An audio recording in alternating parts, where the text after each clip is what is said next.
The evolution of spacesuits. Today, we tell about the special clothes astronauts wear that protect them while they work in space. Many questions had to be answered over 60 years ago when officials first began to think about placing a human being in space.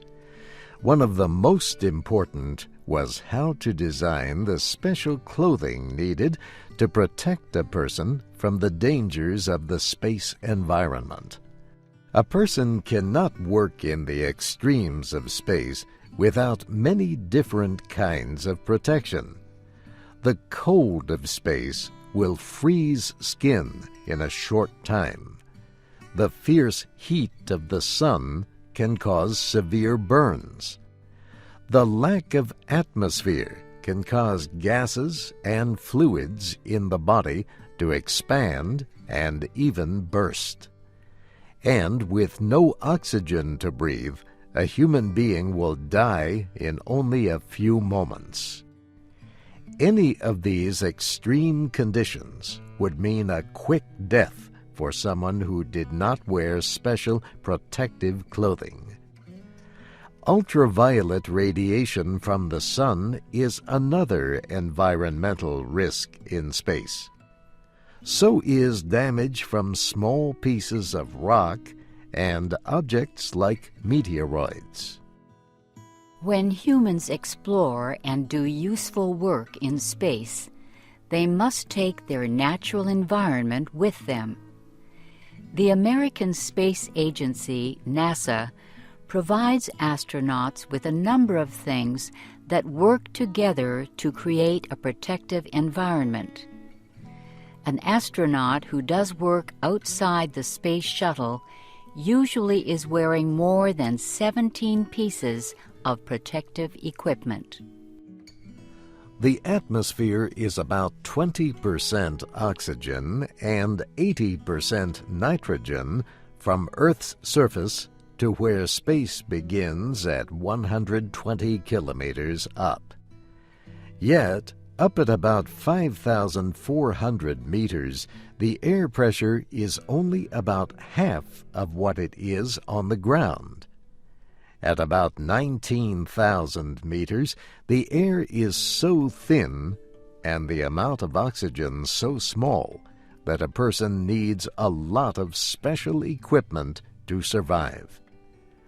A well-known American flyer, Wiley Post, designed one of the first successful devices to protect a pilot at extreme heights.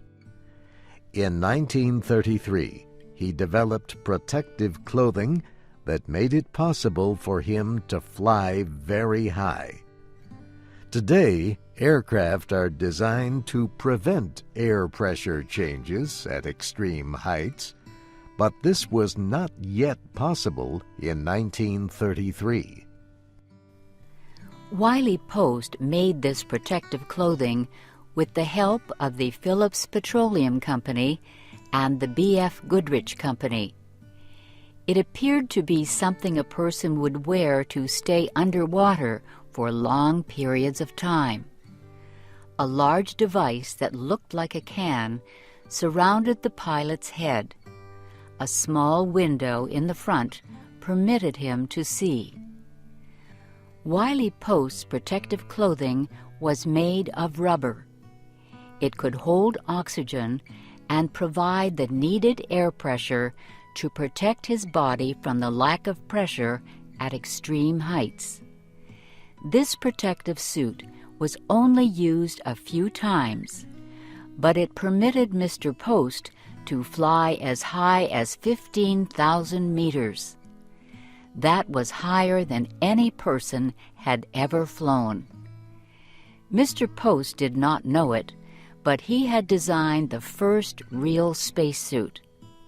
His suit is now part of the collection of the Smithsonian Institution's Air and Space Museum in Washington, D.C. Astronauts in NASA's Mercury program flew the first American space flights in the early 1960s. Each set of protective clothing was specially made for each astronaut. The clothing was similar to that invented by Wiley Post, and it presented some of the same problems.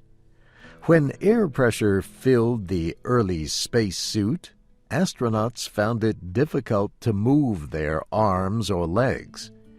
It was a little like trying to change the shape of a balloon. The pressure inside the suit provided protection, but made it difficult for the astronaut to move in a natural way. Mercury astronauts usually wore the suit without air pressure inside.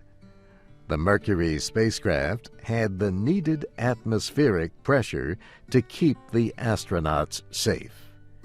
The astronauts wore the suit as a safety device in case the spacecraft suddenly lost air pressure. Today, astronauts wear very different protective clothing. It lets them move, do useful tasks, and stay outside their spacecraft in comfort and safety for several hours. For the next few minutes, imagine you are in the space shuttle about to go out to work in space. You will wear a spacesuit to work in the open cargo area of the Space Shuttle Discovery, which returned from its last flight last month. The spacesuit is called the Shuttle Extravehicular Mobility Unit, or EMU. It was designed to last longer and to permit more movement than earlier spacesuits. The EMU has a number of parts that an astronaut can link together by using only one hand. The different parts are in different sizes. This makes it possible for each astronaut to select the parts that fit correctly. Wearing the whole EMU can add as much as 90 kilograms to your weight. Yet the lack of gravity in space means you will not feel the added weight. You will be wearing equipment that will send medical information back to the NASA Control Center in Houston, Texas. Doctors will observe your medical condition while you work in space. You also will wear a device that will collect urine, the body's liquid waste. You will be working outside the space shuttle for about 5 hours. This collection device can become very necessary. You will also wear something called the Liquid Cooling and Ventilation Garment. This piece of clothing is worn next to the skin. It helps keep the body cool by moving water through many small tubes that cover the device. The heat from the sun can reach 120 degrees Celsius in orbit.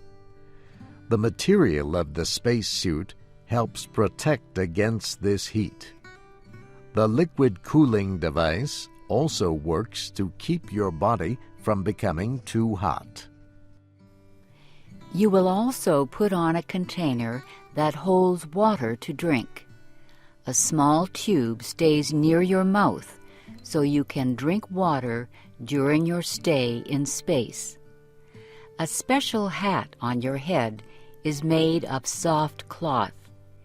It also carries several communications devices, including earphones and microphones. These communication devices will permit you to talk with other astronauts working outside the shuttle and with crew members inside the shuttle. You can also talk with the control center in Houston, Texas. The lower part of the spacesuit is next. It is called the lower torso assembly. It is like putting on a large pair of pants that have boots built in the bottom of the legs. Next comes the upper part of the spacesuit.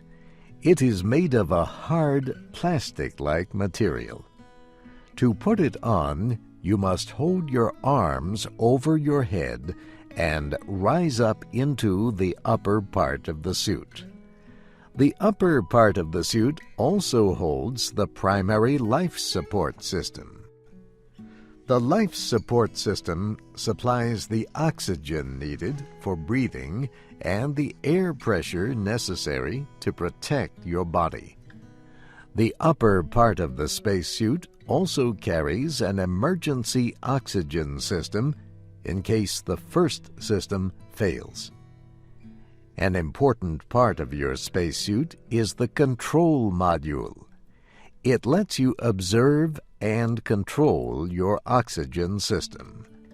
It is also the place you find the controls for your communications equipment.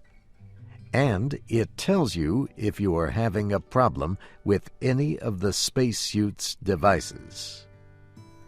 NASA scientists are also considering the kind of spacesuits that would be needed for exploration on the planet Mars.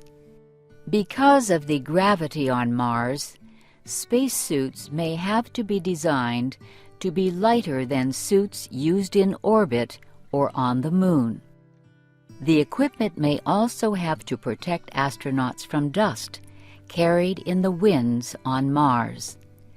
And they must be easy to repair and keep clean during a longer flight to and from the red planet. All of the spacesuits that have returned from space belong to the Smithsonian Institution. Most of the suits are stored in a building about 10 kilometers from Washington. They are kept in a room where air temperature and moisture levels are carefully controlled. The old spacesuits break easily.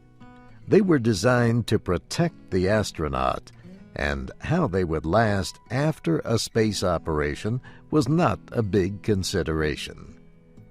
Smithsonian experts must pay special attention to protect these suits because they help to tell the story of space exploration.